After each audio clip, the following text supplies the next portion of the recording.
is Emma. I'm a 33-year-old homemaker. 1 year has passed since I got married, but we still don't have any children. My husband Tony loves kids, and from the beginning of our marriage, he was excited about starting a family. However, storks aren't exactly punctual, you know. I'm patient. Tony suggested I get a checkup at the hospital, so I visited an obstetrician. After many tests, I was relieved to hear the doctor say, "There's nothing wrong." But right when I let my guard down, Tony suddenly declared, "Sorry, I want a divorce." I really want kids soon, Emma. If we keep going like this, I'm too worried about when we'll have them. I was at a loss for words. But Emma, you're already 33. While we're waiting, you'll turn into an old lady. Actually, you might already be an old lady, huh?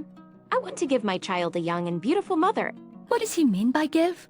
Does this man think of his wife as some sort of object? His words stabbed me in the heart. But I love Tony.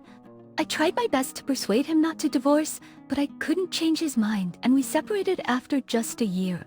I was so depressed I couldn't think about anything, but as time passed, I began to see Tony's true colors. He didn't love me as much as I thought. Perhaps he only saw me as a tool to have a baby. The moment that thought turned into conviction was 2 years later. I heard from my friend Catherine that Tony was having a shotgun wedding with his new girlfriend. Catherine has been my best friend since college and coincidentally worked at the same company as Tony.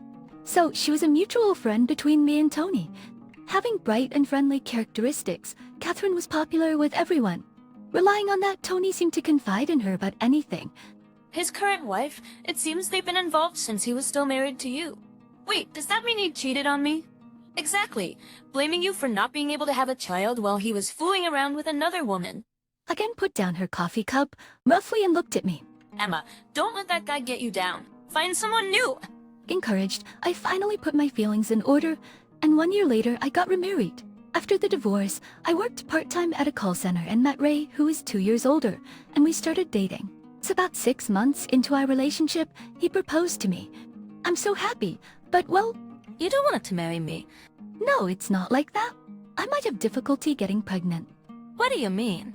When I explained in detail the circumstances of my divorce with my ex-husband, Ray laughed it off, saying, "Oh, is that all?" The doctor said there was no problem with you, Emma, right? Besides, having a baby is something we face and deal with together as a couple. Stop thinking of it as just a responsibility. Hearing those words, I couldn't help but cry. And what if? Just what if we can't have kids? We'll just walk through life together, just the two of us. The warmth of Ray as he said that and held me, I will never forget for the rest of my life. I was truly happy in my remarriage. Ray, my husband, was great with housework and took care of himself without any help. My husband was great with housework and took care of himself without any help. It's probably because I've been single for a long time, but thanks to that, I was able to meet you, Emma. I'm grateful to God. He said blushing and looking adorable. He was a great cook too, treating me to authentic Italian dishes. In comparison, Tony, my ex-husband wouldn't even take the trash out, so I was surprised to see a man being so self-sufficient. I guess I was truly fulfilled. One day, half a year after we got married, I found out I was pregnant. At a routine checkup at the OB/GYN, I was told, "Congratulations." I couldn't believe it. I rushed home to tell Ray, who had just come back from work. Are you serious? Way to go, Emma. Suddenly, he lifted me up, and I was startled. Sorry. I don't want to startle the baby. He gently put me down and then started to caress my belly. Of course I am. It's our baby. Looking at Ray, whose eyes were welling up with tears, I felt my own eyes starting to water. You have to take care of yourself, okay? Absolutely no overexertion. The next 10 months were like a dream. I barely had any morning sickness, and during my second trimester, Ray and I enjoyed shopping for baby items. Then, one day before my due date, my phone rang. It was a call from Tony, my ex-husband. After some hesitation, I answered the call. Hey, Emma, it's me. I heard from Catherine. Is it true you're pregnant? Yes, it's true! Wait! I thought you couldn't get pregnant. His insensitive comment left me speechless. Maybe I should have been a bit more patient. Tony joked, which wasn't funny at all. I didn't need your patience. How's things with your new wife? Ton? No, that's... What are you talking about? He played dumb. Well, it doesn't matter to me anyway. Then she will. Very, those messages is all mine. I ended the call with an exasperated voice. Wondering about the purpose of his call, I told Ray about it when he came back from work. I didn't divorce him out of hatred, but his sudden call has upset me. Maybe he had a fight with his current wife. Maybe he wanted you to listen to his grumbles. I don't think so. I mean, impolite comment, saying he should have been a bit more patient. Made me more patient. Maybe he wanted to congratulate you on your pregnancy, Emma. Cause no way, Ray. You have such a soft touch. I wish master waited. First we started it. Ray, chuckling, was truly a kind-hearted guide. Seeing Ray like that, my annoyance seemed ridiculous and the conversation naturally shifted to the topic of our baby. The baby is a girl. The doctor let us know at our last checkup. We spent that day discussing her name again. I can't wait to see her. So be here soon. check out. Exactly a week later, our baby was born. Hoping she would grow as warm as the jewel, we named her Amber. When I held Amber, Ray said to me through his tears, thank you, read over and over again. I've been home since being discharged, fighting the good fight of motherhood. Of course we're both helping, but there's so much we don't know. And we've made a lot of mistakes. Of course Ray helps too, but there's so much we don't know. And we've made a lot of mistakes. It would be nice to have dependable grandparents around right now. There's nothing we can do. Both our parents live far away. It might have been a good idea for you, Emma, to go back to your parents. It's okay no matter how hard it gets. I want to be here with you and Amber. Even though I'm exhausted from many sleepless nights, seeing Amber's face soothes me. 3 months have passed and we've been mixing formula with breast milk. We finally started to sleep a little easier. One day, Catherine came to visit with a baby gift. Ow, so cute! Looking at Amber asleep in her crib, Catherine let out a soft cheer. Congratulations, Emma. Thank you. I'm so glad you could come. I meant to come earlier. I'm sorry. Don't be silly. I know you're busy with work, Catherine. I'm just glad you could make it. I served the cake and coffee Catherine had brought as a gift, and we sat across from each other. We chatted about Amber, and by the time I had brewed a second cup of coffee, Catherine started with, I wasn't sure if I should bring this up, given how happy you are, Emma, but can I talk to you? What's up, Rickham? What's up? What's so serious? Well, it's about Tony. You know he had a kid right away with his new wife, so he thought the fertility issues were because of you. Oh, well, probably what he thought. But once he found out you were pregnant, he changed his mind. He started to wonder if it was his body that was the problem. just what a thing to bring up now, but I was curious about Tony's health. I had a child, didn't he? That's a problem. And it's his brisker. That idiot, he's been blaming his wife, saying, "It's not my kid." Whose seed did you plan? Catherine was aghast. Why, on the contrary, that waiter's bad. How a stretch even for him. I thought he was crazy when he came to me with it. Oh, Tony was genuinely worried. It seems so. But apparently Catherine did comfort him. And guess what he said then? That's a man chaser. Always a man chaser. I can't trust anyone. Look, he was talking, and he cut us about circuit rehabbers. Was He's one to talk. It's unbelievable. Both Catherine and I were flabbergasted. His wife was furious. They had a big fight, and she went back to her parents' house. Oh, of course she did. What should I do? He came to me whining, but I yelled back at him. How should I know? I imagined Tony getting yelled at by Catherine and couldn't help laughing again. Anyway, Tony's place is a real mess, you know. I'm worried about Emma saying something unnecessary. I still might think it's fine. These don't concern me anymore. Well, yes, but he's not himself these days. Looking at the genuinely worried Catherine, I thought, this woman is truly kind. I'll block Tony's calls. Sounds good. Also warn him not to contact me. At that moment, I heard the crying of Amber, who had just woken up from her nap. I got up and picked up Amber. "Can I hold her too?" Affection stretched out both arms. While the two of us were calming Amber down, Tony completely slipped from my mind. A month passed like this, and I was busy with childcare. There was no contact from Tony.